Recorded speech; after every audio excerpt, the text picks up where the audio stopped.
یہاں ہم بچ جائیں گے، کوئی مکر، کوئی دھندا، کوئی فریب چل جائے گا، کوئی پریشر، کوئی افرادی قوت، کوئی سیاسی اثر و رسوخ، کوئی رشوت، کوئی سفارش، کچھ نہ کچھ تو راستہ نکل ہی آئے گا۔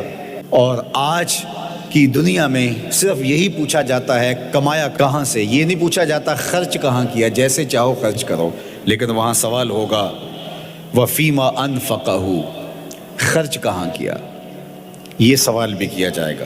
وَعَنْ جِسْمِهِ فِيمَا أَبْلَاهُ، اور جسم کے بارے میں پوچھا جائے گا، اس جسم کو دی ہوئی توانائیوں کو خرچ کہاں کیا۔ بعض روایت میں عن شبابہ فیما ابلاہ، جوانی کے بارے میں پوچھا جائے گا، تیری جوانی کے خوبصورت دن کہاں گزرے، مجنوں بن کے چوکوں میں کھڑا تو نہیں رہا، پارکوں کے گرد پروانوں کی طرح گھومتا تو نہیں رہا، تیری نظر بدکاریاں تو نہیں کرتی رہی، اپنی خواہشات کا غلام بن کے زندگی تو نہیں گزاری، تیری ساری ساری رات 4 انچ کی سکرین کے اوپر بدکاریاں کرتے بسر تو نہیں ہوئی۔ پوچھا جائے گا بتا جوانی کہاں گزری، جوانی مستانی ہے یہ کہہ کر کے تو نے ہر ضابطے سے چھٹی تو نہیں کر لی تھی، یا جوانی کے تقدس کو تو نے محفوظ کیا اور راتوں کی تنہائیوں میں اللہ کے حضور سجدہ ریزی کرتا رہا۔ میرے اور آپ کے آقا و مولا نے فرمایا جو جوان جوانی میں توبہ کرے وہ اللہ کو محبوب ہے۔ اللہ اکبر۔ اور اللہ جن 7 لوگوں پر اپنے عرش کا سایہ کرے گا ان میں سے ایک شخص کا ذکر کرتے ہوئے فرمایا وَشَابٌ نَشَأَ فِي عِبَادَةِ اللَّهِ، وہ جوان جس کی جوانی اللہ کی عبادت میں گزری، قیامت کے دن جب کوئی سایہ نہیں ہوگا اللہ اسے اپنے عرش کا ٹھنڈا سایہ عطا فرمائے گا۔ میرے مخاطبین جو اس وقت میرے سامنے موجود ہیں بالمشافہ، اور پوری دنیا کے اندر جو اس وقت مجھے دیکھ رہے ہیں، ان میں زیادہ تر تعداد نوجوانوں کی ہے، تو میں آپ سب سے مخاطب ہوں اور آپ کو کہتا ہوں کہ یہ جوانی دوبارہ نہیں ملنی۔ بندہ کہتا ہے بڑھاپا آئے گا دیکھ لیں گے، جس طرح ہر چیز کا سرور جوانی میں ہوتا ہے، ہر چیز کا لطف بندہ کہتا ہے جوانی میں ہے، سجدوں کا جو لطف جوانی میں ہے وہ کسی اور زمانے میں نہیں ہے۔ اپنی پیشانی کو سجدوں سے آشنا کرو، اپنی جوانی کو مثل سحر بے داغ رکھنا، اپنے شباب کو الجھنے نہ دینا، اپنے شباب کے تقدس کو پامال نہ ہونے دینا۔ اس کائنات کا بہترین چہرہ وہی ہے جو جنسی کالک سے محفوظ ہے، اپنے تقدس کو مجروح نہ ہونے دینا۔ تمہاری زندگی شبنم سے پاکیزہ تر رہے، سحر سے پاکیزہ تر رہے، تمہاری جوانی اتنی خوبصورت ہو کہ محمد عربی کو رشک آئے تمہاری جوانی پر۔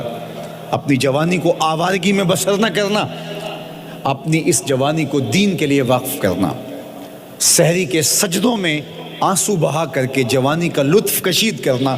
جوانی کا لطف اور مزہ رب کے ساتھ محبت اور رب کے ساتھ عشق کرنے میں ہے۔ جوانی کے اندر دل کی بے تابیاں، دل کی بے چینیاں اور دل کی بے قراریاں ذرا مسلح پہ لے کے آؤ۔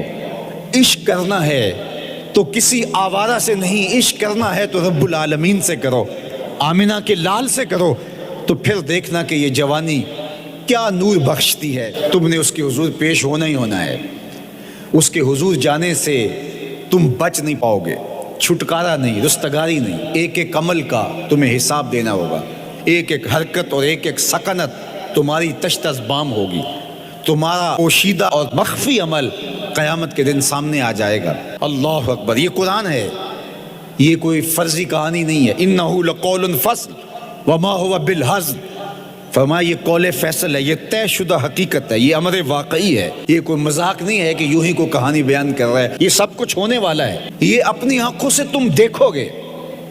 آج انکار کرو یا اقرار کرو، تمہیں کھلا موقع دیا ہے، حتیٰ کہ تم کافر بن کے زندگی گزارنا چاہو، نمرود بن کے جینا چاہو، فرعون بن کے جینا چاہو، حامان بن کے جینا چاہو، ہم تجھے دنیا پہ موقع دیں گے۔ لیکن یہ نہیں ہے کہ جب زندگی کی بساط لپیٹے گی پھر کام ختم ہو جائے گا، نہیں، یہ تمہیں ہمیں فرصت دی ہے، پھر ہم نے تم سے حساب لینا ہے، ایک ایک عمل تمہارے سامنے آئے گا۔ اللہ اکبر۔ ذرا غور کیجئے، فآمنوا باللہ، تو بہتر ہے کہ اللہ پر ایمان لاؤ، اس کے حضور تو تم نے آنا ہی آنا ہے، بہتر نہیں ہے کہ جیتے جی آ جاؤ، پھر لوگ تجھے اٹھا کے لائیں گے، اچھا نہیں ہے کہ اپنے قدموں سے چل کے آ جاؤ۔ کی آگ سن لوک یعقوب تینوں جدوں ٹر پیوں سر منہ کج کے تو پھر جو کفن کی تنیوں میں لپیٹ کر کے تجھے لے کر کے جایا جائے گا تو اچھا نہیں ہے کہ اپنے قدموں سے خود چل کے مالک کی دہلیز پہ چلے جاؤ۔ ایک حدیث میں آتا ہے کہ اللہ بندے کو اپنے سامنے سے ہٹنے نہیں دے گا جب تک اس سے 4 سوال نہیں کر لے گا۔ آپ دیکھیے، میں دیکھوں کیا ہم ان سوالوں کے جواب دینے کے لیے اپنے آپ کو تیار کر رہے ہیں۔ پہلی چیز، اللہ پوچھے گا عمر کہاں گزاری۔ دوسرا سوال، اللہ تعالیٰ علم کے بارے میں پوچھے گا، جو پڑھا تھا بتا عمل کہاں تک کیا۔ خلوت، جلوت، زندگی، شام و سحر تیرے اس سیکھے ہوئے علم کی مطابقت میں تھے یا علم عزت دولت کمانے کے لیے پڑھا تھا۔ تیسری بات، اللہ پوچھے گا مال کمایا کیسے، اور مجھے بتا مال خرچ کہاں کیا۔ آج لوگ نیب سے ڈرتے ہیں کہ ہم سے پوچھ نہ لیا جائے کہ یہ آیا کہاں سے، منی ٹریل پیش کرو۔